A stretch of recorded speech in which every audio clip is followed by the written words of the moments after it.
శ్రీమాత్రే నమః. సద్గురు జ్యోతిషాలయం 2024 సెప్టెంబర్ ద్వాదశ రాశుల యొక్క ఫలితాన్ని మనం తెలుసుకోబోతున్నాం. ఈ నెల గ్రహాల యొక్క కదలిక ఎలా ఉంది అంటే, సెప్టెంబర్ నెలలో రవి బుధుడు శుక్ర గ్రహాలు రాశులు మారడం జరుగుతుంది. రవి కన్యా రాశిలోను, బుధుడు సింహరాశిలోను, శుక్రుడు తులారాశిలోను సంచారం ప్రారంభించేస్తున్నారు. దీని ద్వారా ద్వాదశ రాశులకి ఎలా ఉండబోతుందో ఒక్కొక్క రాశిగా మనం విశ్లేషించుకుందాం.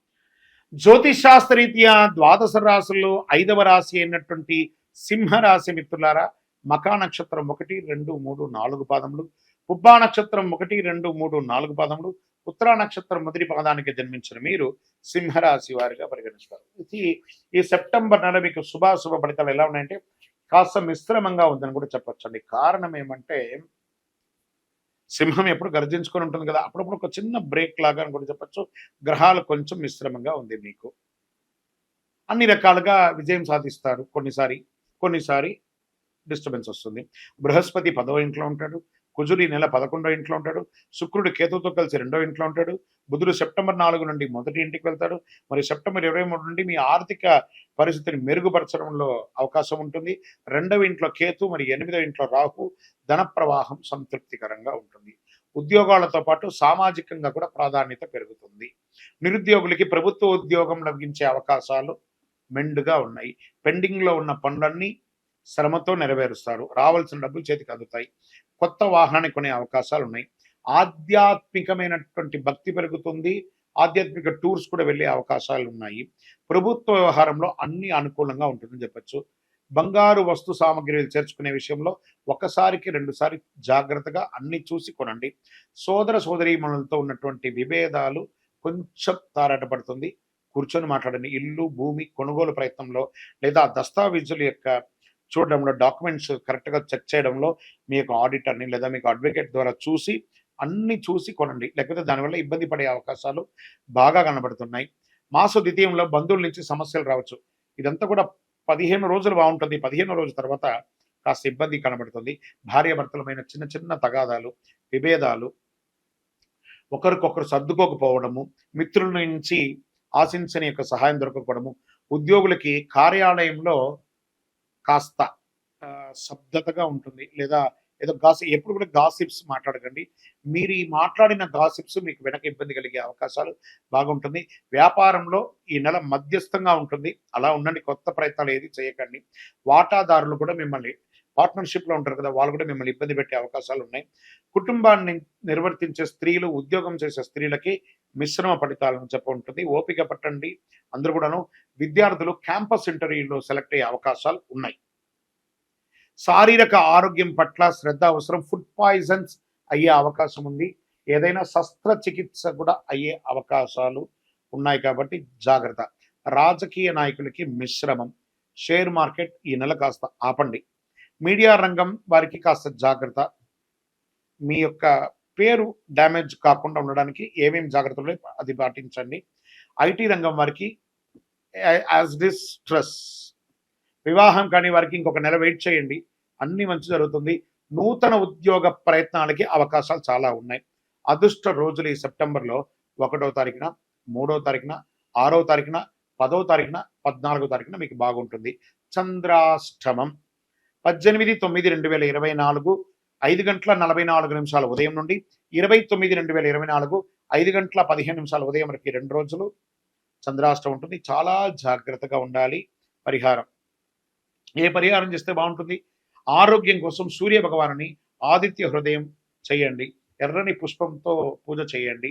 మీ యొక్క ఇష్టదైవం కులదైవంలో మీ వయస్సు ఎంత ఉందో అన్ని దీపాలను ఆదివారం నాడు ఒక్కసారి వెలిగించండి. ఈ నెలలో మీ పర్సనల్ జాతకం తెలుసుకోవాలనుకున్నారు, గురుగారు మాకు మా పర్సనల్ జాతకం తెలుసుకోవాలంటే మీ పరిసర ప్రాంతాల్లో ఉన్నటువంటి జ్యోతిష్ శాస్త్ర నిపుణుల్ని సంప్రదించండి. లేదా మా ద్వారా తెలుసుకోవాలనుకున్నారా, మీ పేరు, date of birth, time of birth, place of birth మాకు వాట్సాప్ చేయండి, కాల్ చేయకండి. మేము మీకు రిప్లై ఇస్తాం.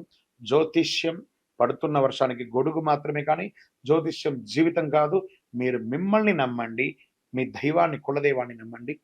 ఈ యొక్క ద్వాదశ రాశుల ద్వారా మేము చెప్పినటువంటి ఈ యొక్క రాశి ఫలితాలని చూస్తున్నటువంటి మా యొక్క బంధుమిత్రులందరికీ నమస్సుమాంజలులు. మీరందరూ కూడా ఆయుర ఆరోగ్య ఐశ్వర్య భోగభాగ్యాలతో ఉండాలని అఖిలాండ కోటి బ్రహ్మాండ నాయకుడు శ్రీ ధర్మశాస్త్ర అయ్యప్ప స్వామి వారిని ప్రార్థన చేసుకుంటున్నాం. తిరుపతిలో అయ్యప్ప స్వామి వారి 18 అవతారాల దేవాలయాన్ని బ్రహ్మశ్రీ డాక్టర్ చంద్రమౌళి గురుస్వామి గారు నిర్మించారు. మీకోసమే మీరు తిరుపతికి వచ్చినప్పుడు కపిలి తీర్థానికి దగ్గరలో జీవకోన అనే ప్రాంతంలో ఈ దేవాలయం నిర్మించాం. దర్శించుకోండి. మీకోసం మన దేవాలయంలో లోకక్షేమం కోసం ప్రార్థన చేస్తాను. వందే మాతరం, వందే మాతరం, వందే మాతరం. భాద్రపద మాసం వచ్చేసింది. భాద్రపదం అనగానే మనకేం గుర్తుకొస్తుంది? ఆ ఎలుక మీద ఉన్నటువంటి వినాయకుడు. దండాలయ్య ఆ గణపతికి వచ్చేస్తుంది.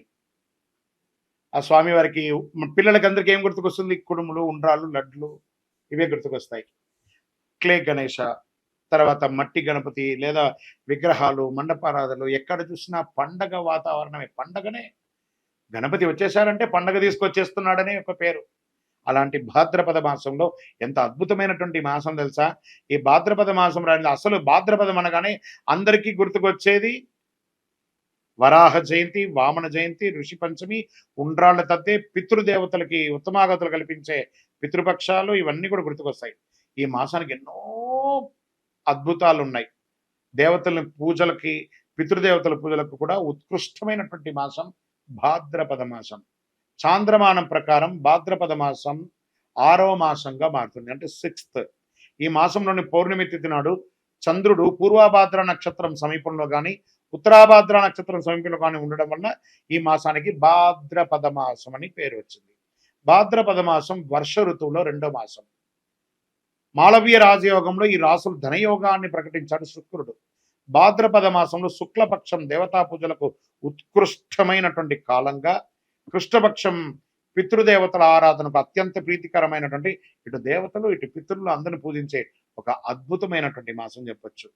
దుష్ట శిక్షణ, శిష్టరక్షణ కొరకు శ్రీ మహావిష్ణు దశావతారాలు ధరించినట్టు అందరికీ తెలిసిన విషయమే. అందులో అట్టి దశావతారంలో 3వ అవతారమైనటువంటి వరాహ అవతారాన్ని శ్రీమన్నారాయణుడు భాద్రపద మాసంలో దుష్ట శిక్షణ కోసం తీసుకొచ్చారు. ఇంత అద్భుతమైనటువంటి మాసం.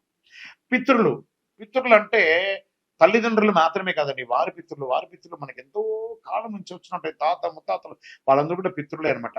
15 రోజులు శుభ కార్యక్రమాలు, పండగలు, పబ్బాలు, ఆర్భాటం. దాని తర్వాత మహాలయ పక్షం, పితృలు ఇవన్నీ చేస్తున్నాను చూస్తారా. అందుకే ఈ యొక్క భాద్రపద మాసానికి చాలా ఉన్నతమైనటువంటి ఒక పేరుంది. ఈ నెలలో ముహూర్తాలు ఉండవు, కానీ పూజలు ఉంటాయి. విజయోస్తు.